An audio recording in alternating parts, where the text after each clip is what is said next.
ഇന്നത്തെ കാലഘട്ടത്തിൽ കുറ്റിക്കുരുമുളകിൻ്റെ ഒരു ചുവടെങ്കിലും ഇല്ലാത്ത വീടുണ്ടാവില്ല.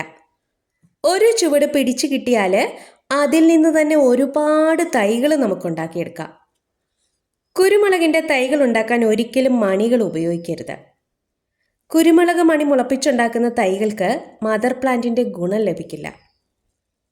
ഇപ്പോഴ് കുരുമുളക് വിളവെടുക്കുന്ന സമയമാണ്. ദാ ഒരു ചുവടിൽ നിന്ന് തന്നെ ഇത്രയും കുരുമുളക് കിട്ടിയിട്ടുണ്ട്.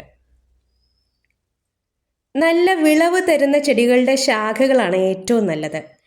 ഏകദേശം 5 വർഷമെങ്കിലും പ്രായമുള്ള ചെടിയായിരിക്കണം മദർ പ്ലാന്റ്. 2-3 മുട്ടുള്ള കഷ്ണങ്ങളാക്കി വേണം കട്ട് ചെയ്യാനായിട്ട്. ദാ ഇത് കണ്ടോ, ഇതുപോലെ വേര് വന്നിട്ടുള്ള മുട്ടുണ്ടാവും.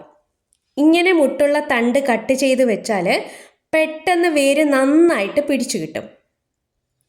ഒരില തണ്ടിൽ നിർത്തി മറ്റിലകളെല്ലാം കളഞ്ഞ് ഒരു മുട്ട് താഴ്ത്തി വേണം നടാൻ. എന്നിട്ട് തണലിലേക്ക് മാറ്റി വയ്ക്കണം. മണ്ണ് നനയാൻ വേണ്ടി മാത്രം വെള്ളം ഒഴിച്ചു കൊടുത്താൽ മതിയാവും.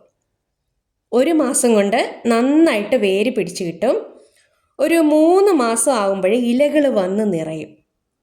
അപ്പോൾ ചട്ടിയിലോ ഗ്രോ ബാഗിലോ മാറ്റി നടാം. 6 മാസമാകുമ്പോൾ ചെടിയിലെ തിരികൾ വന്ന് കുരുമുളക് പിടിച്ചു തുടങ്ങും.